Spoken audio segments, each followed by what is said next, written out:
Um, we will be going over how to investigate a patient who is presenting in mania. What tests are we going to do, and how are we going to approach the station in which we are required to do investigations for someone presenting in a manic episode. First things would always be first. Introduction. Introduce yourself, your role.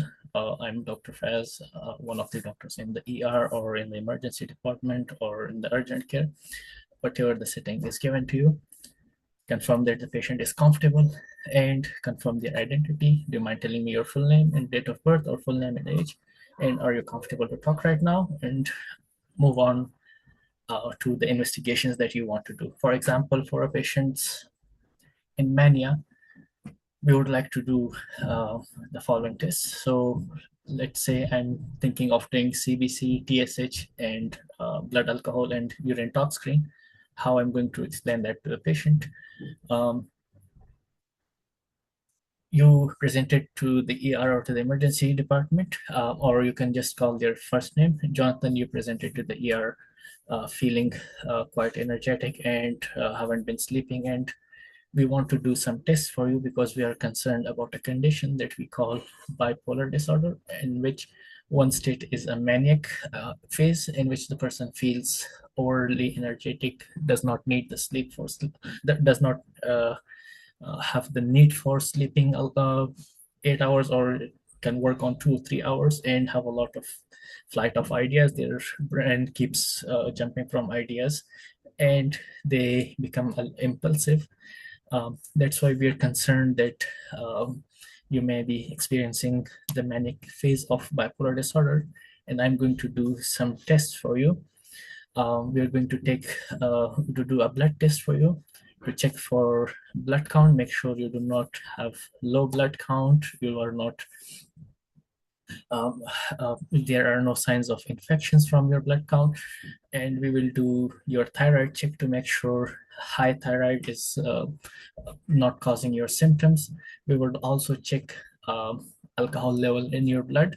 I understand it may seem a little intrusive, but we want to be sure that we are not missing anything. Finally, we are going to do a urine exam for urine. We will take a urine sample and check that for various substances that we are concerned about. Um, I know you may not be using them, but we are just trying to be thorough and not miss anything. Is this all right with you? Um, in this, you can ask them if it's okay with you. Usually, we may not need consent for doing the talk screen since we are investigating someone in acute mania. Depending on the scenario, we would continue and go ahead with how we are going to approach it.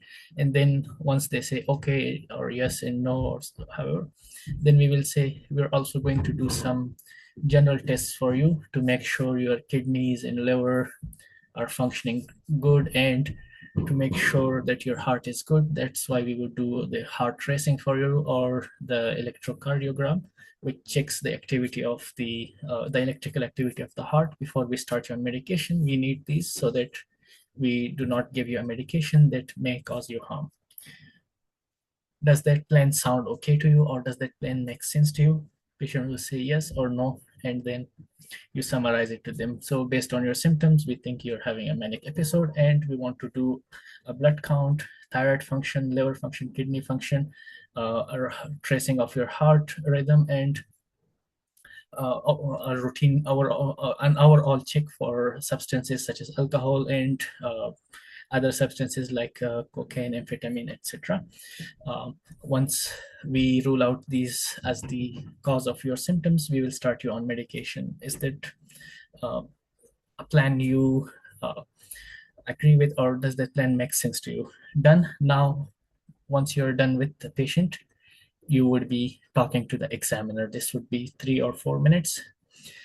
In most cases, this will follow an 8-minute history taking. You talk to the patient, ask them questions about their condition and how they presented, and what symptoms you saw and what were negatives. Based on that, you would come up with a investigation plan, or how what tests are you going to do. All right, so once patient is done, now moving to the examiner.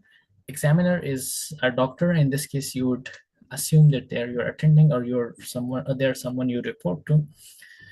You would be very polite, straightforward. Um, I have evaluated Jonathan, who is 27 and presented with signs of mania. I would like to order some tests for him. The first test that I'm thinking is to order a CBC. I want to rule out infections, anemia, to make sure they are not the mimics of his symptoms. I also want to do electrolytes, uh, urea, creatinine, and I want to check for glucose, making sure there are no metabolic causes that could extend his symptoms.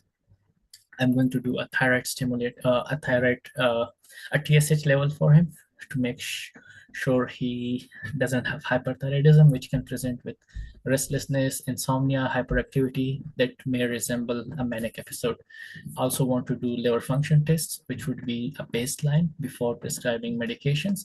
I want to do serum calcium, magnesium, because uh, hypercalcemia and or hypomagnesemia can mimic psychiatric symptoms. I want to do a urine tox screen to rule out stimulant intoxication such as cocaine, amphetamines, etc. I also want to do an EKG for the patient.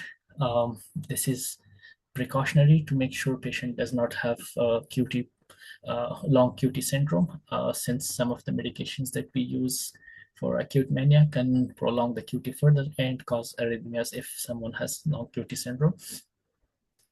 I want to do a urinalysis for patient to make sure the patient doesn't have a UTI, which is causing his acute behavioral changes. Urinalysis would pertain mostly to the elderly patient. Remember, someone who is elderly and bedbound, they do not have burning urine. They develop confusion when they get a UTI. So in elderly patients, if they're presenting with delirium or any psychiatric symptoms, make sure you're doing a urinalysis. Lithium level. Um, if the patient has a history of bipolar and is currently on lithium, you want to see if the lithium is in the therapeutic range or not.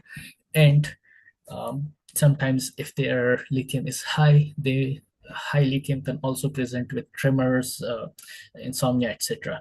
Make sure we are making sure that patient's lithium is not is in the therapeutic range. If not, we will adjust his medication. Um, I'm not going to do any HIT CT or MRI for him since he doesn't have any focal neurological symptoms, and I'm not concerned about any brain lesions. In case his status changes and there is an indication to do it, we can consider it. I'm also thinking of doing HIV and syphilis test for him to make sure that they are not causing his cognitive symptoms. Once you explain all the tests, you move on. So you summarize to the examiner. In summary, I would like to do the following tests for Jonathan to confirm a diagnosis of uh, bipolar disorder and currently presenting in mania. I'm going to screen for reversible causes through a CBC, TSH, and then do LFT, RFT, etc. to make sure patient has normal functioning kidney and liver, and we can adjust his medication if there is any uh, concerns about his liver or kidney function. Okay, I guess this is how approach to some investigation stations for NAC OSCE should be.